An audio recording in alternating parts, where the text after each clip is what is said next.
Thank you, ma'am, for moderating this session.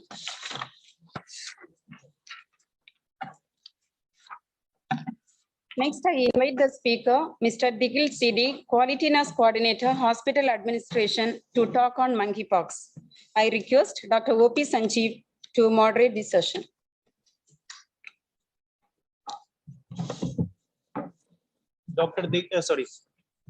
Digil is my friend, and it is pleasure for me to say a few words in public for him. He is really an important asset for the nursing cadre of this institute, no doubt, but rather I can extend to say that he's an important asset for this whole SGPGI. We need such dynamic people in our SGPGI at all cadres so that we can work enough to take this institute to a new height. Actually, जो PGI ने अभी तक अपना reputation बनाया है, उसके तो अभी हम लोग मजे ले रहे हैं. हमने तो कुछ खास किया नहीं है, पर पीजीआई के चलते हमें भी लोग इज्जत करते हैं कि भाई पीजीआई के डॉक्टर साहब है या पीजीआई के नर्सिंग स्टाफ है. लेकिन अब जो जरूरत है, जहां पे पीजीआई के पैरेलल में बहुत सारे इंस्टीट्यूट्स हैं, like KGMC, Ram Manohar Lohia, they are also working excellently. So we need to achieve a different height, a different horizon actually, to set another example for other institutes to come in our companies. So I welcome Digil and invite you to begin your talk. Thank you. Thank you. That was really kind words from one of the stalwart, I would say, because I have seen you working, sir, in the COVID time, more or less 24/7 for all those, like first wave, second wave, third wave, and numerous things. Thank you so much, sir. Thank you so much. So coming to the talk, I'm going to have a bullet train because within 10 minutes, I have to complete something which is not there in India. That is the monkeypox. In 2019, December, we were thinking that we won't have COVID in India. Later, when I was going back to Kerala, the first COVID case reported in my own district. And we all were in shock because by then people were dying horrifyingly in China. So right now the condition is this, that it is spreading like anything in Europe. More than 54 countries are affected right now, and it is keep on spreading. And good part is that the mortality is less, but we don't know how the mutation of the virus will go ahead and take its course. So let's move into the basics of monkeypox here. So you can see the picture, how it will look like. This is as most of the people who is in this room would have never seen any patient with the smallpox. So this will be little, fresh for all of us. So it is a virus infection by monkeypox virus, typically self-limiting, but can lead to severe illness or death. Death occurs up to 11% of cases. So zoonotic transmission, it is primarily found in Africa, around the rainforest. Natural host is unknown. Many species of small rodents, what we also find all around our, this environment is susceptible to monkeypox virus. So following eradication of smallpox, we don't use the vaccines anymore, so that we all are very high risk for this virus if it comes to in India. So speaking about orthopox virus, we have cowpox virus, variola virus. Variola, we all know it causes smallpox. Monkeypox virus is a species of orthopox virus and poxviridae family. It is a clear zoonosis. It is transmitted to humans from animals, and symptoms are more or less like smallpox, although very less severe. So that's about it. You can see the picture of smallpox there, which we have captured using electron microscope. Now, coming to the division, there are two divisions of it. We call it as clades. One is Central African clade and another one is West African clade, where Central African clade, which began in the country of Congo, is very dangerous. It causes more than 11% of the deaths, whereas in opposite West African case, that is primarily from Nigeria, it caused very less severe infection and very less deaths also in that case. You can see a monkey there, but monkeypox virus, it is like an allegation on monkey. Monkey is not the natural host. Monkey is just like a victim like us, but it has come. We identified it in monkeys, so we call it as monkeypox. So you can see the geographical distribution when we had the infection in 2016, but this has totally changed now. Now it is more in this area. All the European countries, especially UK and Germany, have the largest number. And World Health Network, not World Health Organization, they have already declared this as a pandemic. And in coming days, we can expect WHO also take this very seriously and declare as a pandemic.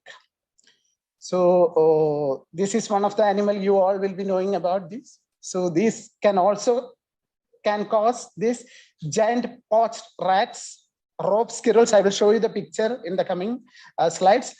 Infection results from direct contact with the blood, body fluids, or external lesion of an infected person. Eating inadequately cooked meat or infected animals is a possible risk factor, and most of the cases, the source is unknown. You can relate this picture, right? Many animals you would have seen. These all can harbor the virus. Now, how it is transmitted in human to human? It is by close contacts. So one get in family, it is high likely that others may get, and respiratory droplets and skin lesions and contaminated objects can cause this infection. Healthcare workers, once a healthcare worker died when caring for this patient, then the whole attention went to understand that this disease is not something to be neglected. This is very dangerous. This was the history what we had in 1970. Human to human transmission is very limited, but still very dangerous. You can see this small baby, small kid, I would say, with the rashes of this one. Incubation period is 6 to 13 days in most of the cases, but it can go to 5 to 21 days. So we fix it for 5 to 21 days. And the disease course, this after once the symptom starts, the invasion period is 0 to 5 days, which is characterized by high fever, headache, lymphadenopathy, which is a classical symptom of this, which we didn't had in the smallpox. So back pain and myalgia and fatigue, these are the common symptoms. And after that, after these 5 days, the characteristic rash formation will go, and that too in a systematic way it goes. So we can identify this disease clinically by using this movement, this course of these rashes, that is from macules, what is flat lesions, and then to papules, slightly raised lesion, then to vesicle, which contains fluids, and then to pustules, which have pus in it. And later, when it sheds, it becomes crust. And when the crust shuts down, new skin is formed. And once the new skin is formed, this infection is no longer transmissible to another patient. But at the same time, when this affects the various body structure of the human body, it can lead to various complications, and this can lead to the death of the person. And face, it is 95%, and sole and feet of the patient. This is again a classical symptom. No other viral disease, which is relatively, near to this disease doesn't cause this. If the rash is there in hands and sole of the foot, you can identify this may be because of the monkeypox virus. And the most dangerous one is if it affects the conjunctiva. Especially children, this get affected. And when we have this disease in the cornea or in the conjunctiva, the vision gets impaired, and this leads to the blindness. And as this is more in children, and if it is neglected, this disease makes a big, problem to that community entire itself. So it is vital to take care of this. So you can see how the symptom is shown there in that picture. Now, the differential diagnosis is between three diseases, that is chickenpox, varicella, measles, and smallpox. And we will just see how different these three here we have. Monkeypox fever, we cannot differentiate much, but rash appearance, as I said you, it is macules, papules, vesicles, pustules, and then crust. This will follow a similar pattern. And once the patient is in one form of this rash, the entire body will be having only that kind of rash. Not unlike, chickenpox, where you can find one macule in one part of the body and a papule in other part of the body. This is not going to be like that. Entire body will have one kind of rash, and rash development will be very slow, and rash distribution will be more on the face and on the extremities. And death up to 11%, which is very concerning, and that too with the concoclade. And laboratory diagnosis, we have different stages. We have to go for different diagnostic measures. I'm not going to get into that, but I can say you the confirmatory diagnosis of this disease is using PCR, and other tests, antigen and antibody tests, are not so conclusive. We can say it may be a possibility of any series of this virus, but we cannot say confirmative diagnosis in this way. And as I told you, in incubation period, there is no point in testing. You cannot find out. In the febrile stage, when you have fever, you can take tonsillar and nasopharyngeal swabs, PCR. COVID has taught us lot of us about that, how we have to take that, and all of us in this room have gone through at least one time RT-PCR test. So the procedure is almost same.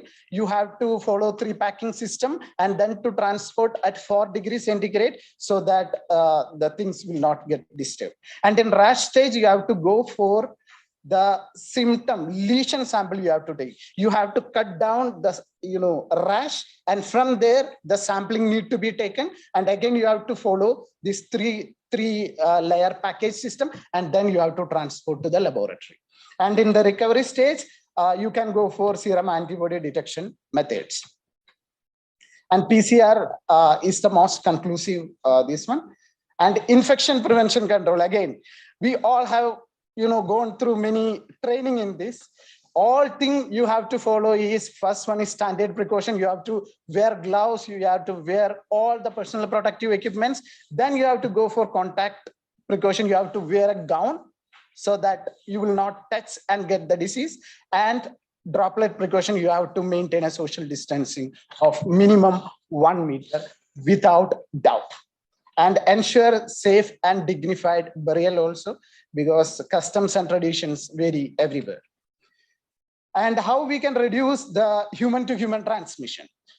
One vaccine is already approved in 2019. If somebody is already diagnosed with this disease in a family, the other members of that family can be given with that vaccine, but it is not very common like Covaxin or Covishield. But if it comes into that level, maybe some of the big corporate people will take initiative to generate that also. Avoid close contact and use all the infection prevention and control strategies. Now, coming to the same only, there is nothing much in this trade. Now, how you will manage the patient? There are no specific drugs available to manage this monkeypox as of now, although clinical trials are undergoing. All you have to do is clear symptomatic management, and the symptoms we all know what is going to happen. You have to manage fever and pain, skin, eye, and mouth care to prevent complication, respiratory care, hydration, nutritional support, mental health support, which we have identified in COVID time. How many people suicide? How many people had the mental breakdown?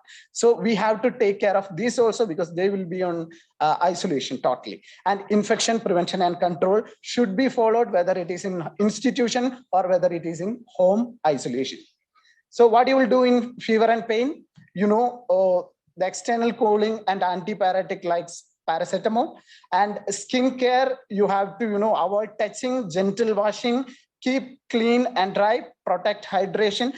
In this case, I missed to tell a symptom that this rash can appear in the mouth also, and in the gastrointestinal tract also, especially in the lower area. So what will happen means the patient, especially the children who will get affected, will not drink any fluid or take any nutrition with this. So because of that, what happens means dehydration and nutritional imbalance results, which aggravates all the complications what is arising out of this disease. So this need to be taken care very importantly, and you have to give saline gargle as much as you can give, maybe 4 times a day, so that the patient feel better about himself to take some fluid. This is about mouth care, what I said right now, and vitamin C can add on, multivitamins also can add on. And eye care, you can see how it looks when it goes for this. And in African case, we have a lot of vitamin A deficiency because of already they are not having enough food to eat. So what will be the case when you had that disease? So vitamin A and its prophylaxis will be added advantage. Respiratory care, this can lead to bronchopneumonia also, which can cause all the problems and respiratory failure, and eventually lead to ventilatory care and death. So you have to take care of this. Rehydration therapy, as I told you, nutrition support also will be very much needed. Mental health and social support, and this you can check in WHO site. What are the specific drugs also you can give? It is already, described by them. I'm not going to read out here, but this is how it moves on. And coming to complication, we have so many complications. As I told you, it can affect eyes, it can goes to lungs, pneumonia, it can cause skin compromise. The discoloration of the skin can come even after recovering from the disease, and sepsis can occur, and that can lead to the death of the patient. So all these things can happen. Now coming to the community part. When you have a disease, how you will go about the surveillance? Because nowadays, as our topic itself suggests, our topic is on One Health approach. One Health approach means it is the association of the medical people along with the veterinary science doctors with the environmentalist, because all the zoonosis disease have this triad running. And when these 3 type of professionals collaborate to find out the problem and to find the solution, then everything gets solved. If not, it is very difficult. So this is a very evolving concept of One Health for all.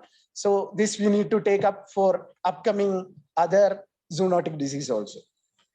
And this is how you have to manage in community. First, you have to report to authorities in whichever level you are, especially for as nurses are now being taken into community health officer positions, you have to report and take it as into more community point of view. Now confirm the outbreak by, getting it tested by PCR test, and convene a multidisciplinary team.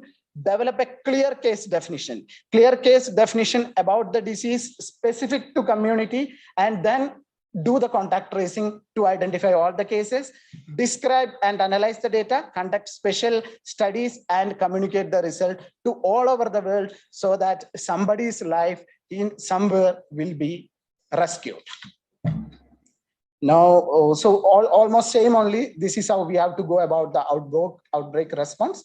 And about prevention, there are a lot of stigma associated with the disease. Anywhere when this breakout happens, there will be a lot of stigma. You have to break down that stigma and give right information to that community, so that you will get better cooperation from that community and it will not spread all over the world.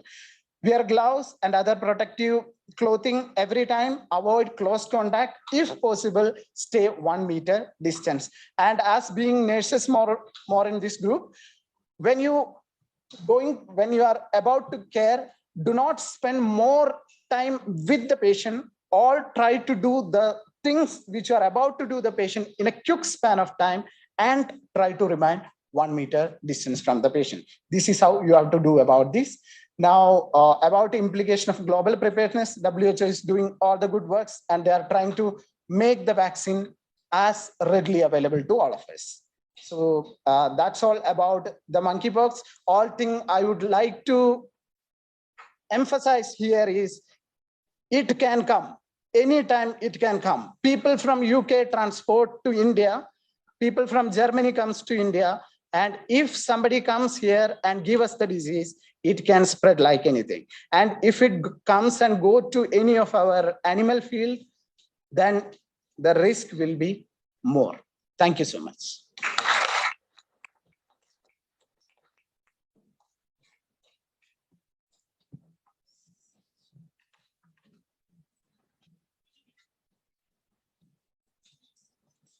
Thank you, Vicky, for your wonderful, comprehensive, and very informative presentation. Thank you very much. Thank you.